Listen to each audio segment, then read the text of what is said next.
Alright everybody, this is a non-spoiler review of the final shape.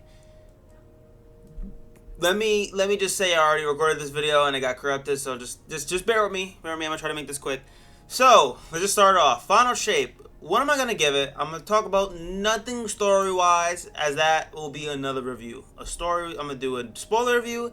This is the non-spoiler review. In the non-spoiler review, we're going to talk about the good changes, what I would give the final shape overall, and just say all the positive changes. So, let's just start off. Final shape, in my opinion, no spoiler in here, I'm going to give it a 9 out of 10. I feel like, in terms of difficulty, it's great. The Legendary Campaign difficulty was amazing. I love the mission design. The Pale Heart is an amazing location. In my opinion, Europa is my favorite location still in the game. Pale Heart, though, comes really close. It's like my second or third favorite location in the game. I love the Pale Heart. Great location. Like I said, story, gotta give it like a 9 out of 10, man. It's a good story. It's a good story. I found it enjoyable. I feel like they could have improved in some areas, but regardless, I still think it's good. Now, let me just say this right off the bat. While it was a 9 out of 10, I feel like the story could have been a little bit longer, but I'm not going to complain too much. That's like my only gripe with it. I feel like it could have been a little bit longer, especially since this is the end, man. But I will say I'm definitely excited for the raid. It's Friday. Really excited for that. And I gotta say, like I said, it's great. It's great. Gotta give Final Shape a 9 out of 10. Now let's talk about the positive changes, because honestly, that's really what I'm trying to talk about today. So in terms of changes, man, I gotta say, they made some great changes. First off, let's just talk about vault space. Now it's 700 instead of 600. That's number one. Every single gun in your inventory is now 1900. Number two. And number three is that you can use any gun in the game now. So I just wish I could show you guys, but I've been using my Not Forgotten. You could level this up to max cap now. I've been using Not Forgotten, my old Wendigo, and I dropped 45 kills last game. I wish I could show you it, but, guess what happens when your, file gets corrupted?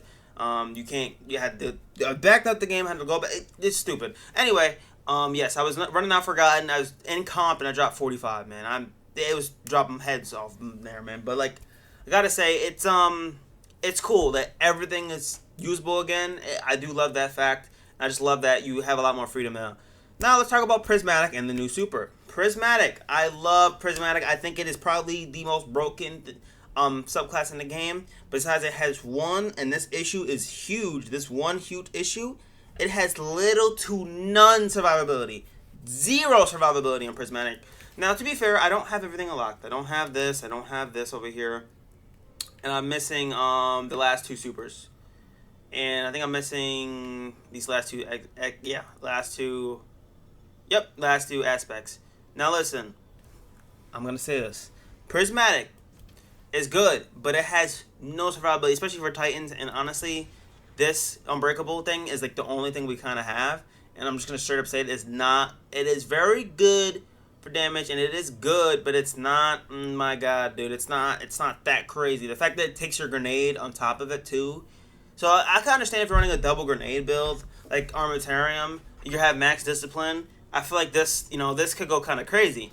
If you're not running that specific build I just mentioned, I feel like this is not good in terms of survivability at all. Not good at all. It's actually horrible. Knockout's not good enough. This aspect right here that heals you on melees, not good enough.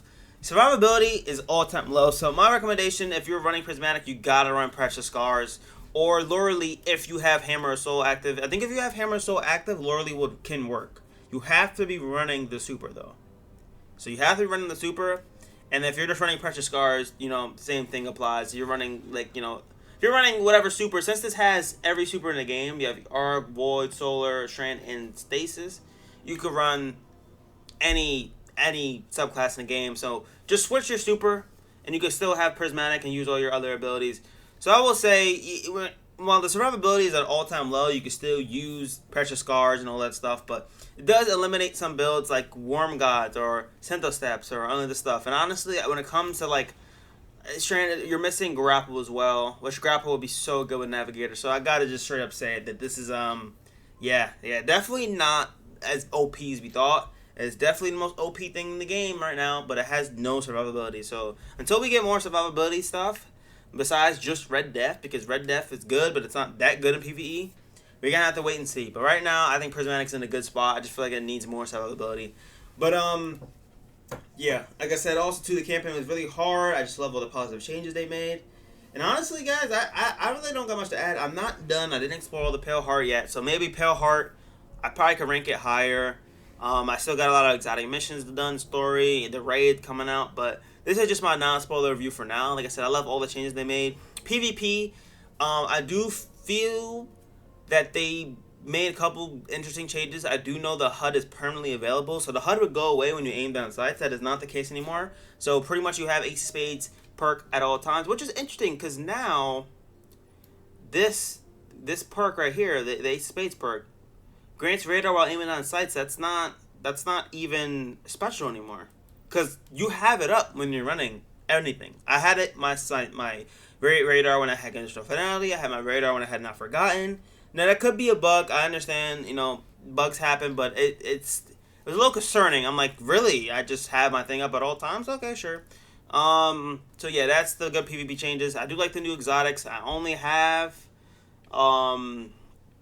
Red Death Reformed. There's obviously a bunch of sharpshooter exotics. I have this new exotic chest piece that's gonna probably be meta for the raid. And yeah, I feel like they made a lot of interesting changes, but good ones. One thing I will say is the day one final ship experience is horrible. I will make a whole video on that too. I'm not gonna lie to you guys. I will give it a 9 out of 10 entirety if you take the bias out of it. Day one experience, I could drop it down to a 7 out of 10. Just because a lot of people took days off, times off, all that stuff for it that day. I could have just took Wednesday off, which today is Wednesday, and just been better off. Yesterday was bad, man. It was bad. It was a bad day one experience. They got it under control today. I haven't even saw an error code pop up, but yeah, like this.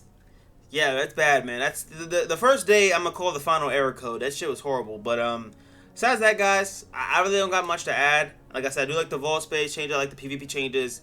Prismatic is very, very powerful. Just needs some survivability. Story, like I said, 9 out of 10. Not gonna even talk about it, but it is good. Probably the best story we've had ever. I guess I could say. I mean, to be fair, I feel like it was short, but honestly, I feel like it's pretty good for like the amount of length it is. It is good. The length it is a good story. If it's a little bit longer, then it'd probably be a lot better. But it is good. It is good. Besides that, guys, I got nothing else to add. Thanks for watching. I'm planning on making a spoiler review, talking about a lot more stuff. That's probably gonna be like 10, 15 more minutes.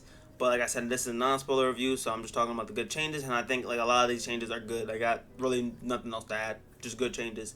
But yeah, guys, just thanks for watching. Leave a like and subscribe if you guys enjoyed. And peace out, guys. See you next time.